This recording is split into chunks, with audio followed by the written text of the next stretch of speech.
जय हिंद दोस्तों, कैसे हैं। हमारी next class profit and loss में प्रीवियस ईयर क्वेश्चंस को लेते हुए आपको और भी अच्छे क्वेश्चंस सिखाएंगे। देखिए दोस्तों, बात यह है कि लर्न एक सतत प्रक्रिया है जो जीवन भर चलती रहती है, इसलिए घबराएं नहीं, हमेशा मुस्कुराते रहें और कभी हताश ना हो।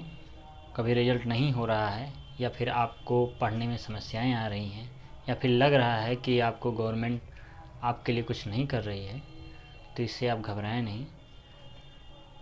आपको लगातार लगे रहना है। लगातार यदि आप लगे हुए हैं तो एक ना एक दिन सफलता ज़रूर मिलेगी।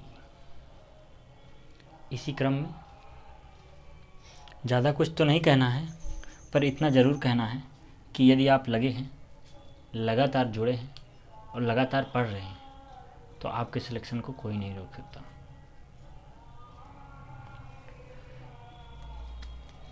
हमने शुरू किया था प्रॉफिट एंड लॉस।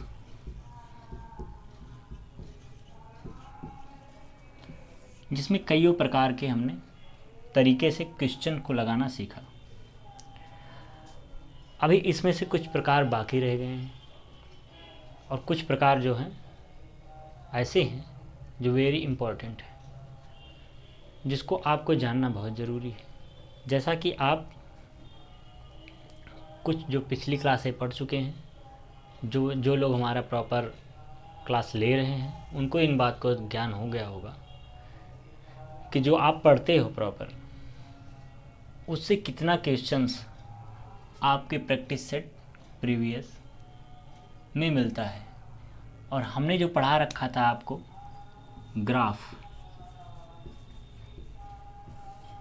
ग्राफ की वीडियो हमारे चैनल पे उपलब्ध है, आप जाके देख सकते हैं।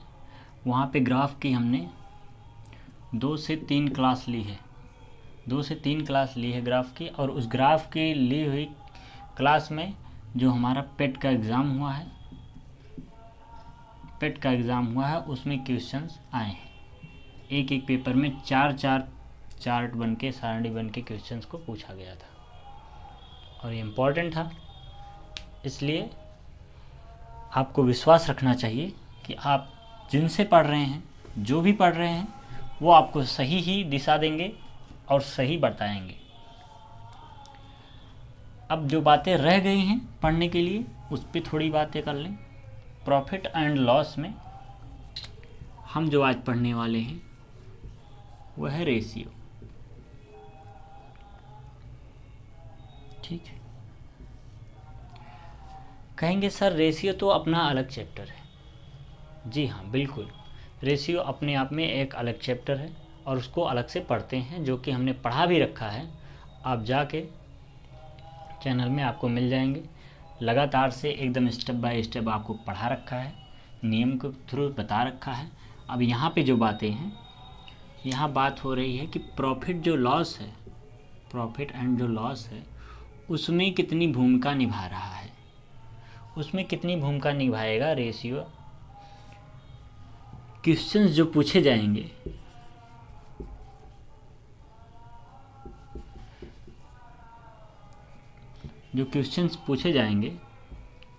वह क्वेश्चंस प्रॉफिट एंड लॉस से संबंधित होते हुए अनुपात के हों तो कैसे लगा पाएंगे। ये कंडीशंस हैं।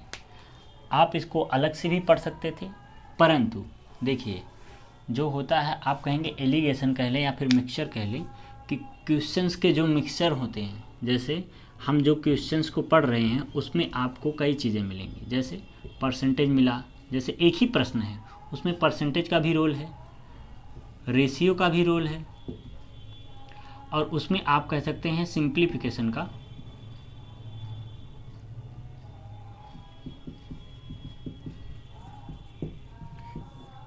अहम भूमिका है।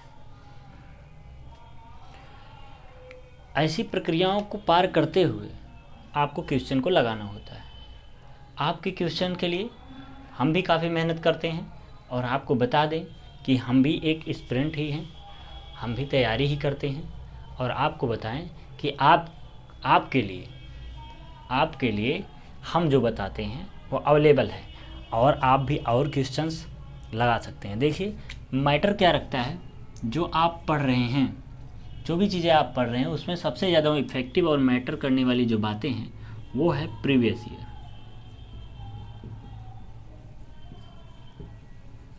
यदि प्रीवियस ईयर आप लगा रहे हैं प्रॉपर, देखिए क्लास कैसे पता चलेगा कि आपको क्लास लेने की आवश्यकता है। दिमाग में ये रखा जाता है कि कुछ बच्चे एवरेज होते हैं। जो बच्चे एवरेज होते हैं, एवरेज का मतलब है कि वो ज़्यादा मतलब पढ़ाई में अच्छे भी हैं और बहुत कमज़ोर भी नहीं हैं, मीडियम में है, तो उनके लिए क्या ज़रूरी होता है कि वह पहले प्रीवियस ईयर लगाएं, फिर उसके बाद उसमें जहाँ समस्या आ रही है कि हाँ हमको लग रहा है कि इस चैप्टर से या इस पोर्शन हमारा ये कमज़ोर है, तब उसकी वो क्लास लेके आगे बढ़ सकते हैं। और जो एकदम कमज़ोर बच्चे हैं उनको चाहिए कि जो चैप्टर वो स्टार्ट कर रहे हैं एकदम शुरू से अंत तक पहले उसको पढ़ लेना, और पढ़ने के साथ साथ में जो वो चैप्टर पढ़ रहे हैं उस चैप्टर का प्रैक्टिस सेट लगाते रहें। ऐसे ही प्रक्रिया में जो बिगिनर हैं उनको ज़्यादा मेहनत करना है, जो एवरेज में है उनको भी मेहनत करना है, परंतु जो ज़्यादा पढ़ लिए हैं कि हाँ हम पढ़ लिए लगभग हमारा तैयार है, अब हमको सिर्फ प्रैक्टिस ही प्रैक्टिस करनी है, उनके लिए प्रीवियस ईयर सबसे बेस्ट है। और प्रीवियस ईयर तो सबके लिए बेस्ट है, लेकिन अगर जो ज़्यादा से ज़्यादा पढ़ चुका है उसको सिर्फ रिवीजन है तो वो ले सकता है, कोई बुक ले ले प्रैक्टिस सेट की और लेकर डायरेक्ट एक तरफ से क्वेश्चन को सॉल्व करता रहे। जहाँ समस्या आती है वो कमेंट करके हमारे टेलीग्राम चैनल से, जो हम डिस्क्रिप्शन लिंक दे दिए हैं, आप उसमें जुड़ सकते हैं, आप पूछ सकते हैं, क्वेश्चन पुटअप कर सकते हैं। उसमें message apply at the admin through नहीं है, सब लोग कर सकते हैं, अपने क्वेश्चन को भेज सकते हैं, पूछ सकते हैं, एक दूसरे से डिस्कशन कर सकते हैं और हम आपको PDF भी देते रहते हैं। अब आज बात कर लें अपने इस रेशियो की, जो प्रॉफिट एंड लॉस में रेशियो की बात है उसको समझेंगे और क्वेश्चन लगाएंगे। तो हम आपको बताएं किस तरह से क्वेश्चन बन सकता है। क्वेश्चन बनने की जो संभावनाएं होंगी तो उसमें जो सेलिंग प्राइस होगा और कॉस्ट प्राइस होगा। जब भी आपको प्रॉफिट या लॉस हो रहा है, ध्यान रखिए, जब भी आपको प्रॉफिट या लॉस होगा वह तभी संभव है जब आप किसी चीज़ को खरीदते हो और फिर उसको बेच देते हो, ठीक है, तभी आपको पता चलेगा कि हानि हुई, लाभ हुआ, प्रॉफिट हुआ, लॉस हुआ। अब वह प्रॉफिट लॉस परसेंटेज में हो रहा है या फिर नॉर्मल हो रहा है, ये बातें क्वेश्चन के ऊपर निर्भर करेंगी। लेकिन अभी जो अनुपात में पढ़ने वाले हैं उसमें ये बातें हैं कि जो सेलिंग प्राइस और कॉस्ट प्राइस है उनका रेशियो के थ्रू कितना प्रॉफिट या कितना लॉस हो रहा है, या फिर परसेंटेज के थ्रू कितना प्रॉफिट कितना लॉस हो रहा है, ये हम पढ़ेंगे। तो चलिए देरी नहीं करते हैं, अब आपको क्वेश्चन पे ले आते हैं और क्वेश्चंस बताते हैं। क्वेश्चन के थ्रू समझा जाए। एक वस्तु का क्रय मूल्य अनुपात विक्रय मूल्य A अनुपात B, यदि B A का 200% है तो क्रय मूल्य पर लाभ का प्रतिशत है। यह आपको बताना है। किस तरह से इसको लगा पाएंगे, थोड़ा क्वेश्चन के थ्रू ही समझें तो ज़्यादा आसान है। तो उसने कहा क्रय मूल्य, ध्यान से समझिएगा, उसने कहा क्रय मूल्य, कोई दिक्कत नहीं, कोई वस्तु है उसका क्रय मूल्य का अनुपात है विक्रय मूल्य के।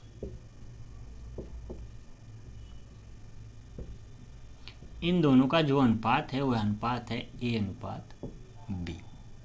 ये प्रश्न में कह रखा है किसी वस्तु का क्रय मूल्य अनुपात विक्रय मूल्य है या बराबर है A अनुपात B के, ठीक है। कहता है अगर जो B हमारा है, जो B है, यदि B A का 200% हो, ध्यान में रखिएगा, ऐसे कहा कि यदि B A का 200% हो, मतलब B बराबर ही A का 200% होगा तो क्रय मूल्य का लाभ। तो इसमें जो क्रय मूल्य हो रहा है, क्रय मूल्य का मतलब है A वाला सिस्टम, A ही तो है, देखिए यहाँ पे A ही क्रय मूल्य है। तो कहता है क्रय मूल्य पर कितना % लाभ हो रहा है ये बताना है। तो सबसे पहला जो हमारा काम है, जो सबसे पहला काम है वो हमारा ये है कि परसेंटेज वैल्यू को हम फ्रैक्शन वैल्यू में बदलें। परसेंटेज वैल्यू को किस में बदल देंगे? फ्रैक्शन वैल्यू में। तो परसेंटेज वैल्यू को फ्रैक्शन में बदलने के लिए यहाँ लिखेंगे a गुणा में 200 बटे में 100, क्योंकि परसेंटेज को हटाएंगे तो बटे में हो जाएगा, इसको काट दिया। b बराबर क्या मिला? 2 गुणे a गुणे 2/1। अगर हम इसको इधर भेज दें, इसको इधर, तब तो a अपनी जगह, b को इधर भेजा तो बटे में b हो गया, और 2 को इधर भेजा तो बटे में 2 हो गया, 1 को इधर भेजा तो 1 हो गया। तो आपको मिला क्या? a बटा b बराबर 1/2। इसी को आप कह सकते हैं कि a अनुपात b बराबर 1/2। ये मिल गया। और यहाँ पे कह रखा है कि जो हमारा CP है अनुपात SP के है, और बराबर दिया गया है A अनुपात B। ठीक है, चाहे ऐसे लिखिए, चाहे इसी को आप लिख सकते हैं CP बटा SP बराबर A/B। वही प्रक्रिया यहाँ है। तो इसका मतलब A की वैल्यू 1 है और B की वैल्यू 2 है। ध्यान से समझिएगा। अब यहाँ पे आपको SP जो दे रखा है वो A है, मतलब हमेशा हम यहाँ पे जो परसेंटेज लाभ निकालते हैं, अब देखिए आपका परसेंटेज लाभ बराबर क्या होगा? जो परसेंटेज लाभ निकालते हैं आप, तो कहते हैं सर क्रय मूल्य, क्रय मूल्य कितना है? A मतलब क्रय मूल्य, A ही क्रय मूल्य है, तो A क्रय मूल्य कितना है? 1 है, 1 लिखा। परसेंटेज वैल्यू बनाने के लिए 100 से गुणा, और बटे में, नहीं सॉरी यहाँ गलत हो गया, यहाँ 2, विक्रय बटे में क्रय। ठीक है, तो विक्रय है 2 और बटे में 1। परसेंटेज वैल्यू बनानी है तो आपकी परसेंटेज वैल्यू क्या हो जाएगी? सही किया? नहीं, बिल्कुल गलत हो गया, यहाँ पे गलत हो गया। देखिए लाभ, अभी परसेंटेज लाभ नहीं, यहाँ लाभ, सॉरी, लाभ बराबर क्या हो जाएगा? आपने खरीदा कितने में था? 1 में। बेचा कितने हैं? 2 में। तो 2 में बेचा है, 1 में खरीदा था, तो लाभ कितने का हुआ? 1 का। 1 का यदि लाभ हुआ है तो परसेंटेज लाभ बराबर क्या हो जाएगा? विक्रय मूल्य मतलब 1 गुणे 100 बटे क्रय मूल्य 1। ठीक है, तो आपका आ क्या जाएगा? 100% जो आएगा 100% प्रॉफिट आपका आंसर होगा। समझ में आ गई होगी बात? तो बहुत अच्छा है। नहीं आई है कोई बात नहीं, अगले क्वेश्चन में सीखिएगा। ठीक है, इस क्वेश्चन को देखिए। एक जनरेटर तथा एक टेलीविज़न के मूल्य 5:3 के अनुपात में है। तदनुसार यदि रेफ्रिजरेटर की कीमत टेलीविज़न से 5500 अधिक हो तो रेफ्रिजरेटर का मूल्य कितना होगा, ये बताना है। तो सबसे आसान तरीका क्या है? पहले क्या दिया गया है आपको? क्या कहते हैं इसको? रेफ्रिजरेटर, मतलब R से लिख दिया रेफ्रिजरेटर को, और टेलीविज़न को T से लिख दिया। ठीक है, दोनों का अनुपात दे रखा है 5:3। ठीक है, इतने में कोई दिक्कत नहीं है। और फिर उसने कहा कि यदि रेफ्रिजरेटर की कीमत टेलीविज़न की कीमत से 5500 अधिक है। अब देखिए, ये देने के बाद आपको क्या करना है? इसको मान लेना है कि ये 5x है, और इसको मान लेना है ये 3x है। क्यों? क्योंकि यहाँ मूल्य देख ले रहे हैं। उसने कहा लागत, लागत मूल्य यहाँ लिख लेंगे माना, मूल्य या लागत। ठीक है, आप कह देंगे माना मूल्य या लागत। तो जब मूल्य या लागत जो आपकी बात हो जाएगी, कीमत बात हो जाएगी, वो 5x और 3x हो जाएगी। इसको जोड़ेंगे और ये बराबर किसके है? 5500 के। उसने कह रखा है कि उसकी जो कीमत लागत है वो कितनी है? 5500। सॉरी, इसको अंतर मिलेंगे। ठीक है, क्योंकि इतने में ख़रीदा इतने में बेचा है, तो दोनों का अंतर। यहाँ हुआ 2x बराबर 5500, x बराबर 5500 बटा 2, और 2 से जब काटेंगे तो आपको मिलेगा x बराबर 2 दूनिया 4, 2 सत्ते 14, 2 पच्चे 10, 0। तो आपको मिल गया कितना? 2750। ₹27.50 किसका मिल गया? एक्स का। एक्स मिल गया ₹27.50। तो उसने कह क्या रखा है कि रेफ्रिजरेटर का मूल्य क्या है? तो रेफ्रिजरेटर का मूल्य जो होगा आर बराबर, वो दे रखा है आपको 5x। यही दिया है रेफ्रिजरेटर का मूल्य 5x।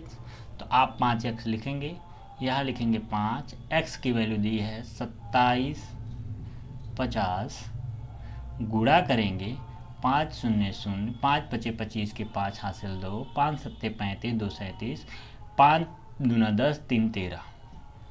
तो आपको मिला कितना? 13,750 रुपये।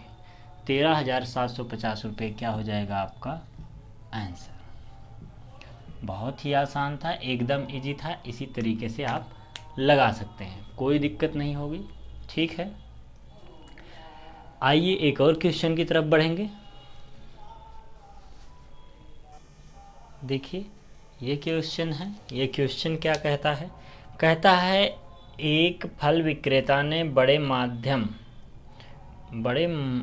मध्यम और छोटे आकार के सेब क्रम से 15 रुपया, 10 रुपया और 5 रुपया में बेचे।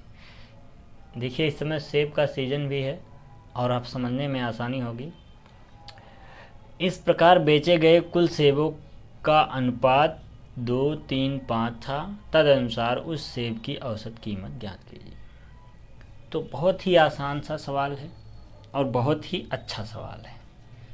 बात करें इसकी कि इसकी कीमत क्या है, उसका पहले अनुपात देख लेते हैं। रेशियो, जो रेशियो दे रखा है वो 3 है, अनुपात में 2 है, और अनुपात में क्या देख रखा है आपको? 5 है। ये अनुपात दे रखा है।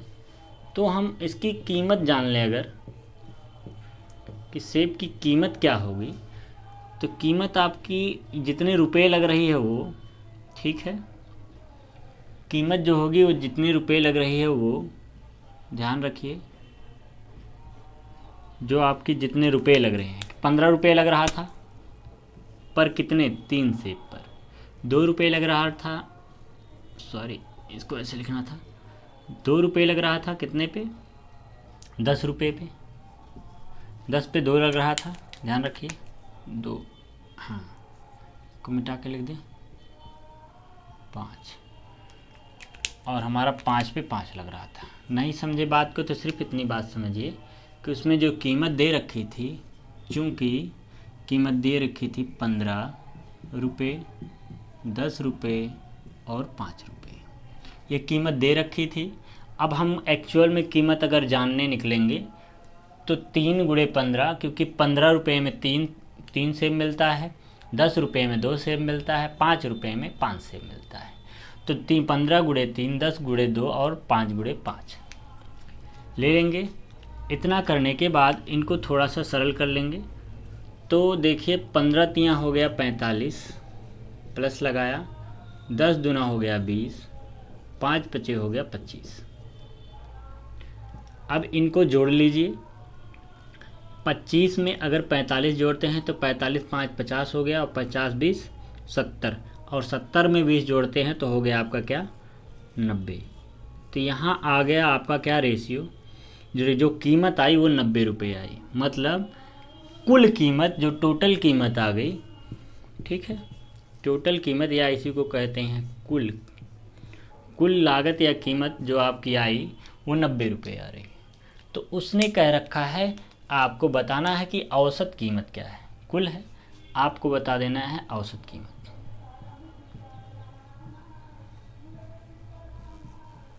तो औसत कीमत अब बराबर आपका हो जाएगा कुल कीमत कितनी है? 90 बटा में अनुपात, कुल अनुपात कितना था? 3 था, 2 था, 5 था। औसत कीमत बराबर कुल कीमत बटे औसत रेशियो, औसत अनुपात, ठीक है। आप यहाँ हो गया 90 बटे में 5 2 7 3 10, और काटेंगे तो मिलेगा क्या? 9 रुपये। तो 9 रुपये आपका क्या आ जाएगा? आंसर। उम्मीद कर रहे होंगे आपको बातें समझ में आई होंगी। इसी क्रम में आगे बढ़ेंगे हम नेक्स्ट क्लास में। आज इतना ही रहने देते हैं। जय हिंद।